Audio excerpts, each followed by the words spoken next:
অনেক অসাধু ব্যবসায়ী আছে রমজান আসলে নিত্য প্রয়োজনীয় পণ্যের মূল্য বৃদ্ধি করে দেয়। মজুতদারি করবেন না, পণ্যের কৃত্রিম সংকট বাজারে করবেন না। আপনি লাখ টাকা কামায়া ভাবছেন যে রোজাদারদের কষ্ট দিয়ে ধনী হবেন, এমন রোগ আল্লাহ আপনারে দিবে, কোটি টাকা দিয়েও আপনি হাসপাতালের বিল পরিশোধ করার ক্ষমতা আপনার হবে না। আরব বিশ্বের ব্যবসায়ীরা সারা বছরে ব্যবসা করে, রমজানে ভর্তুকি দেয়। আর আমার দেশের কিছু অসাধু ব্যবসায়ী রমজানে গলাকাটা ব্যবসা করে আর সারা বছর সইটার উপর দিয়ে চলে। চিল্লায় বলেন ঠিক কিনা? রমাদানে একটা নফল করলে ফরজের সমান সওয়াব, একটা ফরজ করলে 70 থেকে 700 গুণ সওয়াব, রমজানে উমরা করলে হজের সমান সওয়াব। রমজানের শেষ দশকের বেজর রাতগুলোকে কদর হিসেবে তালাশ করো। আল্লাহর হাবিব সাল্লাল্লাহু আলাইহি ওয়াসাল্লাম শেষ 10 দিন টানা ইবাদত করতেন। লাইলাতুল কদরি খায়রুম মিন আলফি শাহর, 1000 মাসের চেয়েও সেরা। 1000 মাসে হয় 83 বছর 4 মাস। 83 বছর 4 মাস টানা ইবাদত করলে যেই সওয়াব, কদরের রাতে ইবাদত করলেও তার চাইতে বেশি সওয়াব দিয়ে আপনার আমলনামা ভরে দিবে কে? প্রিয় ভাইরা, বলুন তো, আমরা যে আরবি মাস অতিবাহিত করছি, কাটাচ্ছি, মাসটির নাম কি? শাবান। মাশাআল্লাহ, এই তো আপনারা সবাই জানেন। শাবানের পরেই যে মাস আসবে এটার নাম কি? রমাদান। যে আসতেছে আপনাদের ভাল লাগে? হ্যাঁ, রমাদান নাম শুনলেই মুমিন হৃদয়ে বয়ে যায় প্রশান্তির ফল্গু ধারা, ঠিক কিনা? একটা আনন্দ, একটা উচ্ছ্বাস আমাদের হৃদয়ের মধ্যে চলে আসে। রমাদান সাইয়্যিদুশ শুহুর, 12 মাসের মধ্যে সব চাইতে শ্রেষ্ঠতম মাস রমাদান আল মুবারক আসছে। আত্মশুদ্ধির মাস, আত্মসংশোধনের মাস, শুদ্ধাচারের মাস, নিজেকে আলোকিত করবার মাস, ঠিক কিনা বলেন? এই রমাদানুল মুবারকে আমাদের কি করণীয়, কি বর্জনীয়, what to do and what not to do, এই টপিকসের উপর কিছু কথা আপনাদের সামনে উপস্থাপন করব ইনশাআল্লাহ। ওমা তাওফীকি ইল্লা বিল্লাহ। আমার প্রিয় ভাইয়েরা, আমি আমার খুতবার শুরুতে সূরা বাকারার 185 নম্বর আয়াত তেলাওয়াত করেছি, যেখানে আল্লাহ তাআলা কোন মাসে কোরআন আল কারীমকে, মহাবিশ্বের মহাবিশ্বয় কোরআন আল কারীমকে এই পৃথিবীতে নাজিল করেছেন সেটা আমাদেরকে জানিয়েছেন। আল্লাহ তাআলা ইরশাদ করছেন, শাহরু রমাদানাল্লাযী উনজিলা ফীহিল কুরআনু হুদাল লিন্নাস ওয়া বাইয়িনাতিম মিনাল হুদা ওয়াল ফুরকান। আল্লাহ বলেন, রমাদান এমন একটা মাস যে মাসে কোরআন নাজিল করা হয়েছে। আর এই কোরআন হচ্ছে বিশ্ব মানবের জন্য পথ নির্দেশিকা, হেদায়েতের সুস্পষ্ট বর্ণনা এবং সত্য মিথ্যা পৃথক করার আসমানি মানদণ্ড রূপে জামিনে আমাদের জন্য কোরআন নাজিল করেছে কে? আওয়াজ করে বলেন তো, আল্লাহর নাজিল করা এই কোরআনে কোনো ভুল আছে? সবাই বলেন নাই। সবাই বললে এতটুকু আওয়াজ হয় আমি বিশ্বাস করি না। গলা ছেড়ে দিয়ে বলেন, আল্লাহর নাজিল করা এই সর্বশেষ আসমানি কিতাব আল কোরআনে কোনো ভুল আছে? সন্দেহ আছে? সংশয় আছে? বিয়ন্ডলেস, বাউন্ডলেস, বটমলেস, এমন কিতাব যেটা পড়ে গবেষণা করে এর তথ্য, উপাত্ত, ইনফরমেশন, লেসন নিয়ে শেষ করা যায় না। সুবহানাল্লাহ। আল্লাহ বলেন, এই কোরআনকে আমি রমাদানে নাজিল করেছি, যেটা বিশ্ব মানবের জন্য পথ নির্দেশিকা। এতে আছে হেদায়েতের সুস্পষ্ট বর্ণনা আর সত্য মিথ্যা পার্থক্য করার মানদণ্ড, কোনটা সত্য কোনটা মিথ্যা এটা কোরআন দিয়ে ডিফারেন্সিয়েট করা যায়। কোরআন হচ্ছে ফুরকান, to differentiate between right and wrong. কোনটা সত্য, কোনটা মিথ্যা, কোনটা ভুল, কোনটা নির্ভুল, এটা কোরআন দিয়ে যাচাই করা যায়। চিল্লায় বলেন ঠিক কিনা? এজন্য এই কোরআন দিয়ে আমাদের জীবন সাজাতে হবে। কোরআন দিয়ে জীবন না সাজালে জীবন আলোকিত হয় না। কোরআন দিয়ে পরিবার না সাজালে পরিবার আলোকিত হয় না। কোরআন দিয়ে সমাজ না সাজালে সমাজটা শান্তিময় হয় না। শুধু দুর্নীতি দমন কমিশন দিয়ে দুর্নীতি বন্ধ করা যায় না। কোরআনের আইন বাস্তবায়ন করা ছাড়া এই সমাজ থেকে দুর্নীতি বন্ধ করা যাবে না। চিল্লায় বলো ঠিক কিনা?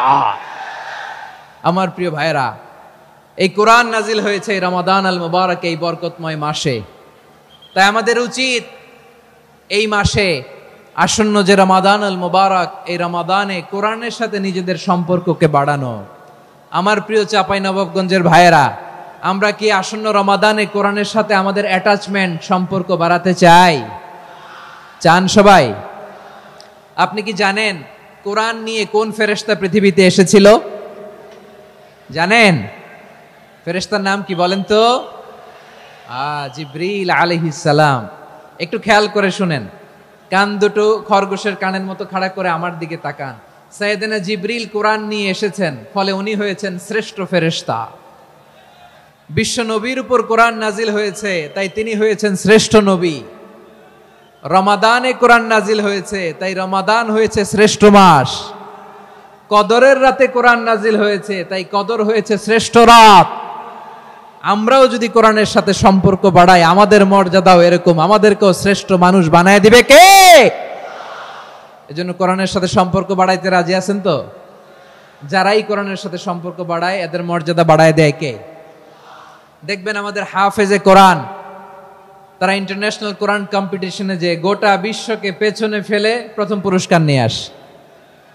এত ছোট ছোট বাচ্চা, ও সমাজ বোঝে না, রাজনীতি বোঝে না, টাকা পয়সা বোঝে না, কিচ্ছু বোঝে না, কিন্তু গোটা বিশ্বে ওকে সম্মানের চেয়ারে আসীন করেছে কে?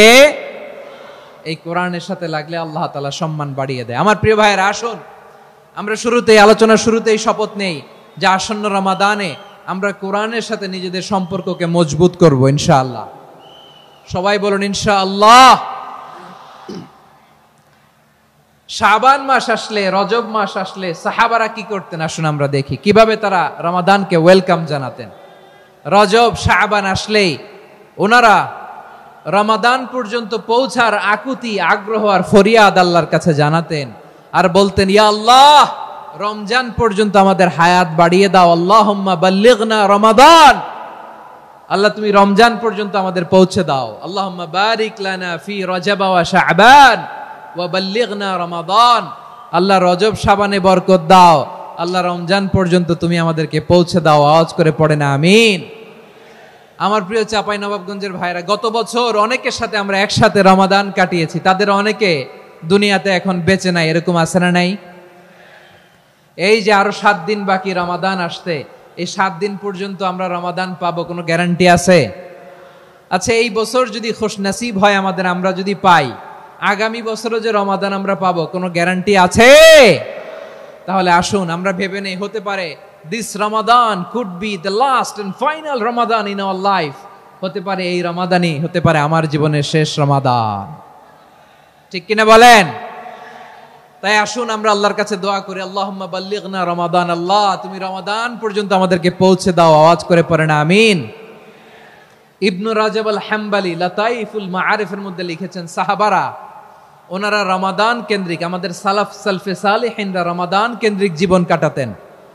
ওনারা রমজান আসার 6 মাস আগে আল্লাহর কাছে দোয়া করতেন, আল্লাহ রমজান পর্যন্ত পৌঁছে দাও। রমজান চলে যাওয়ার পরে বাকি 6 মাস আল্লাহর কাছে দোয়া করতেন, আল্লাহ এই রমাদানে যে ইবাদত করেছি, ইবাদত গুলো তুমি কবুল করে নাও। সুবহানাল্লাহ। তাহলে পুরো বছর রমাদান কেন্দ্রিক জীবন। রমজান আসার আগে 6 মাস দোয়া করতো, আল্লাহ আমরা যেন রমজান পাই।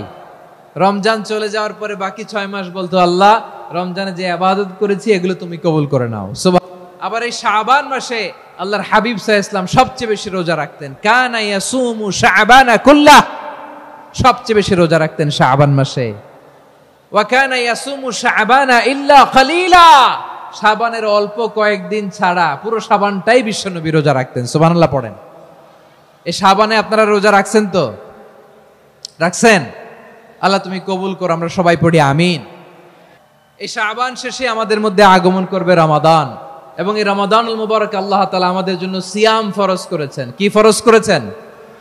তিনি সূরাতুল বাকারার 183 নম্বর আয়াতে ইরশাদ করছেন, রাব্বুল আলামিন বলেন, ইয়া আইয়ুহাল্লাযীনা আমানু কুতিবা আলাইকুমুস সিয়ামু কামা কুতিবা আলাল্লাযীনা মিন ক্বাবলিকুম লাআল্লাকুম তাত্তাকুন।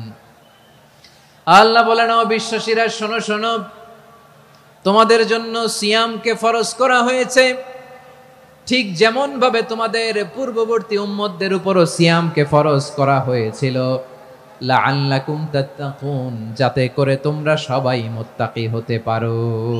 সুবহানাল্লাহ বলেন, যাতে করে তোমরা আল্লাহ সচেতন হতে পারো।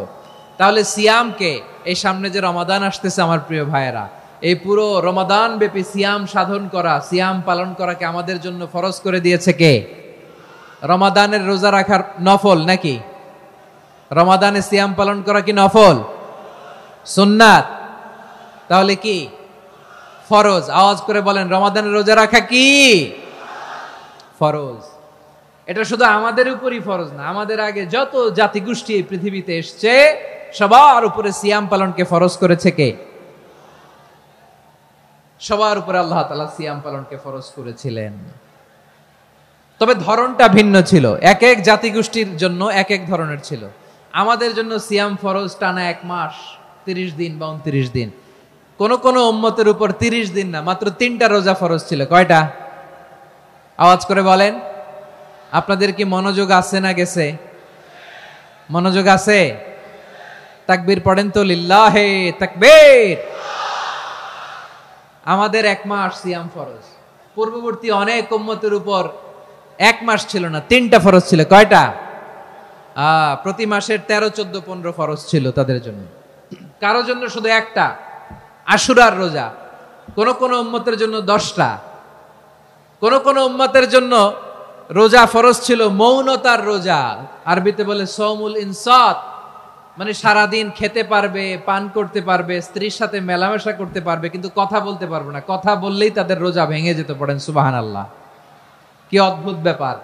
মৌন সম্মতির রোজা। যেমনটি সাইয়্যিদাতুনা মারিয়াম আলাইহাস সালাম বলেছেন, ইন্নী নাযারতু লির-রাহমানি সাওমা ফালান উকাল্লিমাল ইয়াওমা ইনসিয়া। তিনি বলেছেন, আজকে আমি রহমানের জন্য, মানে আল্লাহর জন্য রোজা মানত করেছি, আজকে আমি কারোর সাথে কথা বলতে পারবো না। তো রোজা রাখলে কথা বলতে পারবে না কেন? কারণ ওই শরীয়তে রোজার বিধান ছিল সকাল থেকে সন্ধ্যা খেতে পারবেন, পান করতে পারবেন, কিন্তু কথা বলতে পারবেন না। কথা বললেই রোজা ভেঙে যেত। সুবহানাল্লাহ বলেন। তাহলে সব জাতিগোষ্ঠীর উপরে রোজা ফরজ ছিল, কিন্তু ধরনটা ভিন্ন ছিল। মজার ব্যাপার হচ্ছে, আপনি বর্তমানেও বিভিন্ন ধর্মের দিকে তাকান, বৌদ্ধ ধর্ম, হিন্দু ধর্ম, খ্রিস্ট ধর্ম, তাদের মধ্যেও রোজা আছে। ইংরেজরা, খ্রিস্টানরা এটাকে বলে ফাস্টিং। কি বলে? ফাস্টিং। আমাদের হিন্দু ভাইয়েরা বলে উপবাস। তারা কি বলে? উপবাস।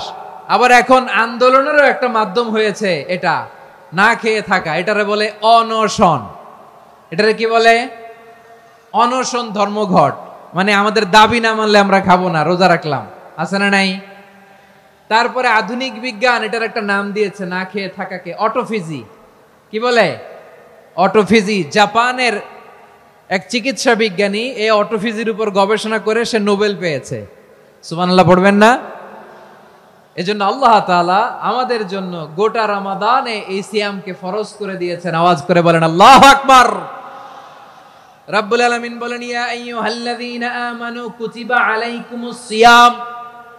সিয়ামকে তোমাদের উপরে ফরজ করা হয়েছে, কামা কুতিবা আলাল্লাযীনা মিন ক্বাবলিকুম, যেমনি তোমাদের পূর্ববর্তীদের উপর রোজা ফরজ করা হয়েছিল, লাআল্লাকুম তাত্তাকুন, যাতে করে তোমরা আল্লাহ সচেতন হতে পারো, যাতে করে তোমরা মুত্তাকি হতে পারো। লাআল্লাকুম তাত্তাকুন, যাতে করে আমরা আল্লাহ সচেতন হতে পারি, আল্লাহ কনসিয়াসনেস আমাদের মধ্যে গ্রো করে। এটা হচ্ছে রোজার prime objective, the prime objective of সিয়াম। অনেকে জিজ্ঞেস করলে অনেকে বলে রোজার মূল উদ্দেশ্য হচ্ছে না খেয়ে থাকা। না। অনেকে বলে গরিবদের কষ্ট অনুধাবন করা রোজার উদ্দেশ্য। না। রোজার উদ্দেশ্য কি, সিয়াম পালনের উদ্দেশ্য কি, এটা আল্লাহ তাআলা স্পষ্ট এই আয়াতের পেছনে বলেছেন যে লাআল্লাকুম তাত্তাকুন, যাতে করে তোমরা আল্লাহ সচেতন হতে পারো, আল্লাহ ভীতি তোমাদের মধ্যে গ্রো করে, গড কনসিয়াসনেস, আল্লাহ কনসিয়াসনেস, আল্লাহ সচেতনতা যেন বাড়ে, দ্য সেন্স অফ অ্যাকাউন্টেবিলিটি, আল্লাহর সুপ্রিম কোর্টের কাঠগড়া এই দুনিয়াতে আমি যাই করলাম তার সবকিছু যে পাই টু পাই হিসাব দিতে হবে, এই sense, to enhance the sense that what ever we do Allah is watching me. আপনি যাই করেন কেউ দেখে না, কিন্তু দেখে কে? শুরুতেই তো জিজ্ঞেস করেছিলাম যে কেউ যেটা দেখে না সেটা দেখেন কে? কেউ যেটা শোনে না সেটা শোনেন কে? এর নাম হচ্ছে লাআল্লাকুম তাত্তাকুন, যাতে করে তোমরা আল্লাহ সচেতন হতে পারো, আল্লাহ ভীরু হতে পারো। দুনিয়ার কেউ দেখে না, কিন্তু আল্লাহ দেখে। এটাই রোজার মূল শিক্ষা। আমার প্রিয় ভাইরা, আপনি লুকিয়ে লুকিয়ে ঘরের ভেতরে অন্যায় করেছেন, পাপ করেছেন, আপনার বাবা দেখে নাই, মা দেখে নাই, স্ত্রী দেখে নাই, কিন্তু দেখেছে কে? আল্লাহর চোখ ফাঁকি দেয়া যায়? আচ্ছা, বুঝে থাকলে বলেন তো, সিসি ক্যামেরার চোখ ফাঁকি দেয়া যায় কি যায় না? পুলিশের চোখ, র্যাবের চোখ, বিমানবন্দরে কাস্টমস অফিসারের চোখ, কিন্তু আমার আল্লাহর চোখ? সবাই বলেন, আল্লাহর চোখ ফাঁকি দেয়া যায়? এই সেন্সটা নিয়ে আসা নিজের মধ্যে, আমি what ever I do Allah is watching me, যাই করি আল্লাহ দেখে। লাআল্লাকুম তাত্তাকুন। রমাদানের রোজা, ইফতারি, সিয়াম, ইবাদত সব কিছুর মধ্য দিয়ে আপনাকে খেয়াল করতে হবে যে লাআল্লাকুম তাত্তাকুন এই স্ট্যান্ডার্ড এটা অ্যাচিভ হচ্ছে কিনা আমাদের, যাতে করে তোমরা মুত্তাকি হতে পারো, আল্লাহ ভীরু হতে পারো। তাকওয়া, এটা হচ্ছে the essence of Islam. What is তাকওয়া? তাকওয়া মানে কি? তাকওয়ার সংজ্ঞা অনেকে অনেক ভাবে দিয়েছেন। আমি সরাসরি সাহাবাদের কাছ থেকে একটা সংজ্ঞা আপনাদের শোনাচ্ছি। ওমরে ফারুক রাদিয়াল্লাহু তাআলা আনহু উবাই ইবনে কাব রাদিয়াল্লাহু তাআলা আনহুকে জিজ্ঞেস করেছিলেন, ইয়া উবাই মা হুয়া তাকওয়া? হে উবাই, তাকওয়া কি? তাকওয়া কাকে বলে? উবাই ইবনে কাব তিনি প্রশ্নের উত্তর না দিয়ে উনিও আবার প্রশ্ন ছুড়লেন। তিনি বললেন, ইয়া আমিরাল মুমিনিন, আমা সালাকতা তরিকান যা শাউক? আপনি কি কাঁটাযুক্ত রাস্তা দিয়ে মরুভূমিতে কখনো হেঁটেছেন? যে রাস্তার চারদিকে ক্যাকটাস, গুলমলতার কাঁটা, হেঁটেছেন? ওমরে ফারুক বললেন, নাম, হেঁটেছি। বালা, হেঁটেছি। কাইফা আমিলতা, কিভাবে হেঁটেছেন? ওমরে ফারুক বললেন, শাম্মারতু ওয়াজতাহাতু, আমি আমার জামা, জুব্বা আর চাদর আটোসাটো করে গায়ের সাথে এমন ভাবে মিলিয়ে রেখেছি, এমন সাবধানে হেঁটেছি যাতে করে মরুভূমির ক্যাকটাসের গুলমলতার কাঁটা আমার গায়ে বিঁধে না যায়। উবাই ইবনে কাব বললেন, ফাযালিকা হুয়া তাকওয়া। আরে তাহলে আপনি তো ঠিকই জানেন তাকওয়া মানে কি, এটাই তো তাকওয়া। ওই রাস্তা দিয়ে যেভাবে হেঁটেছেন, পুরো দুনিয়ার জিন্দেগিটা এইভাবে সাবধানে চলার নামই হচ্ছে তাকওয়া। চিল্লায় বলো ঠিক কিনা? এই দুনিয়াতে পাপ পঙ্কিলতা থাকবে, শয়তানির হাতছানি থাকবে, অপরাধ প্রবণতা থাকবে, নফসের খায়েশ থাকবে, অন্যায়ের হাতছানি থাকবে। সব কিছুকে দলে মুচড়ে পেছনে ফেলে সাবধান হয়ে এই দুনিয়ার সিরাতুল মুস্তাকিমের পথে চলতে হবে। যেই রাস্তা শুরু হয়েছে দুনিয়াতে, শেষ হয়ে গিয়েছে আল্লাহর জান্নাতের ভেতরে। চিল্লায় বলেন ঠিক কিনা? আমার প্রিয় চাঁপাইনবাবগঞ্জের ভাইয়েরা, এটার নামই তাকওয়া। উবাই ইবনে কাব বললেন, ও আমিরুল মুমিনিন, ওই কাঁটাযুক্ত গুলমলতার রাস্তার মধ্যে ঠিক যেমনি সাবধান হয়ে আপনি হেঁটেছেন, এই দুনিয়ার বুকে ওই সাবধান হয়ে চলার নাম হলো তাকওয়া। সুবহানাল্লাহ। তাহলে তাকওয়া কারে বলে? আমার চাঁপাইনবাবগঞ্জের কলিজার টুকরা ভাইয়েরা, বুঝতে পারছেন আপনারা? হ্যাঁ, তাকওয়ার শুধু দুইটা নমুনা আপনাদের সামনে পেশ করব, আপনাদের ক্লিয়ার হয়ে যাবে। একটা নমুনা তো দিলাম, আরেকটা নমুনা, সেটাও ওমরে ফারুক রাদিয়াল্লাহু তাআলা আনহুর জীবনী থেকে। উনি ছিলেন ন্যায়পরায়ণ শাসক। রাত্রিবেলা প্রজাদের কি হাল হাকিকত, কি অবস্থা, ঘুরে ঘুরে প্যাট্রোলিং করতেন পুলিশের মতো। তো সারা রাত প্যাট্রোলিং করে সারা রাত তিনি ঘুরেছেন কার কি অবস্থা দেখে। শেষ রাতে তিনি ফিরে আসতেছেন। তিনি থাকতেন, সেই বুখারীতে এসেছে, কানা ইয়াসকুনু ফি আওয়ালিল মদিনা, মদিনার উঁচু এলাকায় থাকতেন। তো ফিরে আসার সময় উনি একটা প্রাচীর বেষ্টিত ঘরের পাশে দুইজন নারীর কথোপকথন শুনতে পেলেন। কয়জন নারীর? দেখি আপনাদের মনোযোগ আছে কিনা, বলেন কয়জন নারীর? একজন বৃদ্ধা, একজন যুবতী। উনি কান লাগিয়ে শুনতে পাচ্ছেন। বৃদ্ধা মা, ওমর ফারুক কাউকে দেখতে পাচ্ছেন না, শুনতে পাচ্ছেন। বৃদ্ধা মা তার যুবতী মেয়েকে বলে, এই তাড়াতাড়ি উটের দুধ দহন করে উটের দুধের সাথে পানি মিশাও, তাইলে কালকে বাজারে মদিনায় বেশি দামে বিক্রি করা যাবে, লাভ হবে অনেক। বৃদ্ধা মহিলা এটা বললেন। যুবতী মেয়ে উত্তরে বলে, মা আপনি জানেন না আমিরুল মুমিনিন খলিফাতুল মুসলিমিন ওমরে ফারুক দুধে পানি মিশানোকে দণ্ডনীয় অপরাধ বলে ঘোষণা দিয়েছে, জানেন না? এবার বৃদ্ধা মহিলা বলে, আরে পাগলি, এই ভোর রাতে আমিরুল মুমিনিন ওমরে ফারুক আসবে কোত্থেকে? উনি আসবে কোত্থেকে? ওনার পাইক পেয়াদা সিকিউরিটি আসবে কোত্থেকে? কেউ দেখবে না। আরে কেউ দেখবে না, তাড়াতাড়ি দুধের সাথে পানি মেশাও।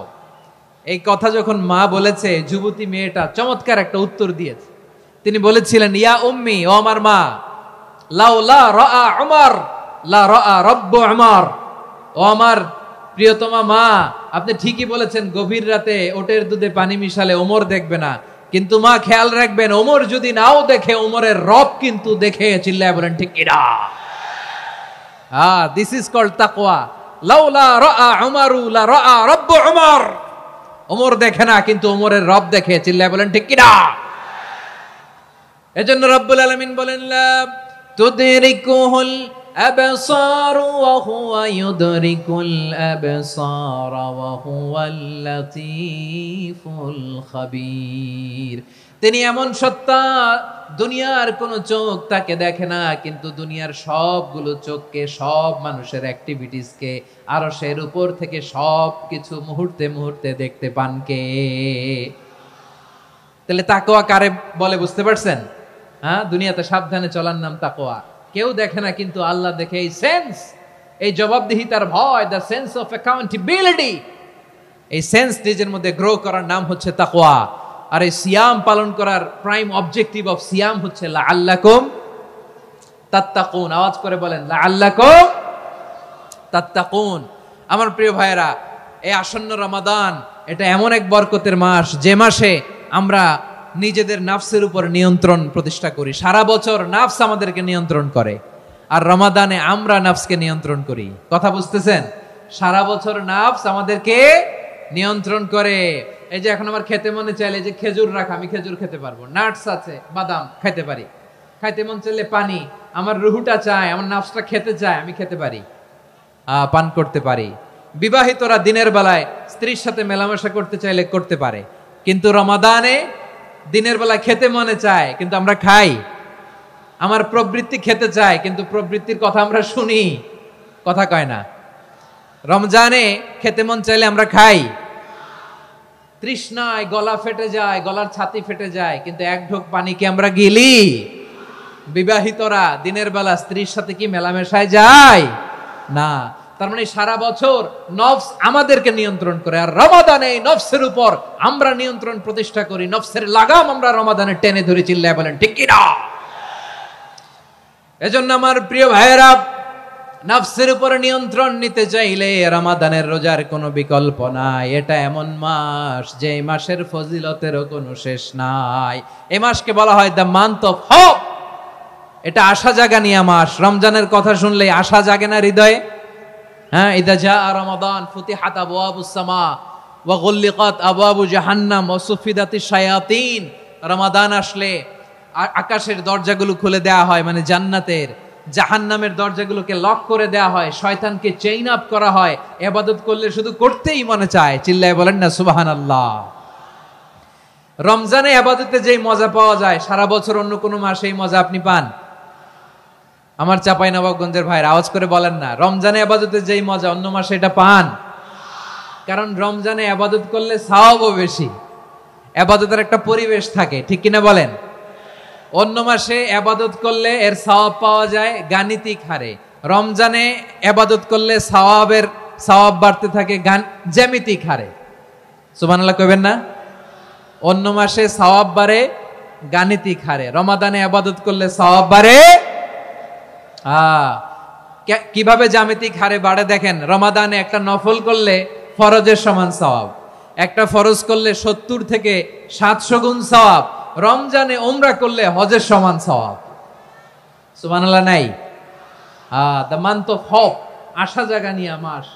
এই মাস আমাদেরকে হোপফুল করে, আশাবাদী করে। রমাদান যেমনি দ্য মান্থ অফ হোপ, আশা জাগানিয়া মাস, এট দ্য সেম টাইম এই রমাদান হচ্ছে মান্থ অফ ওয়ার্নিং, একটা ওয়ার্নিং এর মাস। নবী যেমনি আশা জাগাইছে, আবার ওয়ার্নিং দিয়েও গেছে, খবরদার। ওয়ার্নিংটা কেমন? আল্লাহর হাবিব সাল্লাল্লাহু আলাইহি ওয়াসাল্লাম মসজিদে নববীর ভেতরে, হঠাৎ তিনি মসজিদে নববীর মিম্বারে পা রেখে বললেন আমিন। দ্বিতীয় ধাপে পা রেখে বললেন আমিন, তৃতীয় ধাপে পা রেখে বললেন আমিন। সাহাবারা অবাক হয়ে বললেন, ইয়া রাসূলুল্লাহ, ইয়া হাবিবাল্লাহ, 3 বার শুধু আমিন আমিন পড়লেন, কেন পড়লেন আমরা কিছু জানি না, আমাদেরকে জানিয়ে দেন কেন আপনি 3 বার আমিন বললেন। রাহমাতাল লিল আলামিন আল্লাহর হাবিব বললেন, ও আমার প্রাণের সাহাবীরা, আমি যখন মসজিদে নববীর মিম্বারের প্রথম ধাপে পা রেখেছি, সাইয়েদনা জিবরিল এসে আমাকে বলেছে, ও নবী, আপনার নাম শুনে যে ব্যক্তি আপনার উপর দুরূদ পড়ে না তার ধ্বংস আপনি বলেন আমিন। আমি বলেছি আমিন। দ্বিতীয় ধাপে পা রাখার পর সাইয়েদনা জিবরাইল বললেন, ইয়া রাসূলুল্লাহ, মাতা পিতাকে বার্ধক্য অবস্থায় পেয়ে তাদের সেবা করে তাদের সাথে সদাচরণ করে যে সন্তান জান্নাত কামাতে পারলো না তার জন্য ধ্বংস আপনি বলেন আমিন। আমি বলেছি আমিন। আবার মিম্বারের তৃতীয় ধাপে ঠিক যখনই আমি পা রাখলাম, সাইয়েদনা জিবরাইল বললেন, নবী, রমজান মাস পাওয়ার পরে এই মাসে ইবাদত করে যে ব্যক্তি নিজের গুনাহ মাফ করাতে পারলো না তার জন্য ধ্বংস আপনি আওয়াজ করে পড়েন আমিন। কত বড় ধমক, কত বড় ওয়ার্নিং দেখছেন! যে রমাদান পেয়েছে কিন্তু রমাদানের ইবাদত করার মধ্য দিয়ে সে নিজেকে জাহান্নাম থেকে মুক্ত বানাতে পারলো না, তার উপর আল্লাহ লানত, তার জন্য ধ্বংস। সাইয়েদনা জিবরাইল বলেছেন আমিন, স্বয়ং বিশ্বনবীও বলেছেন আমিন। আওয়াজ করে পড়েন নাউযু বিল্লাহ। তাহলে রমজান আসবে আর আমরা নিজেদেরকে জাহান্নামীদের লিস্ট থেকে নাম কাটিয়ে জান্নাতীদের লিস্টে উঠাতে পারবো না। এর চেয়ে বড় হতভাগা কি আর কেউ থাকতে পারে? আওয়াজ করে বলেন। তাহলে রমাদানের এই রহমত, বরকত, মাগফিরাত, ফজিলত আমাদের কামাই করার দরকার আছে না নাই? আর মাত্র 7 দিন বাকি। আর মাত্র কয় দিন? এগুলো নিয়ে আমাদের কোনো আগ্রহ নাই। তোমাকেই খুঁজছে বাংলাদেশ, ক্লোজ আপ 1, আর মাত্র 7 দিন বাকি। টেলিভিশনে বিজ্ঞাপন আছে না নাই?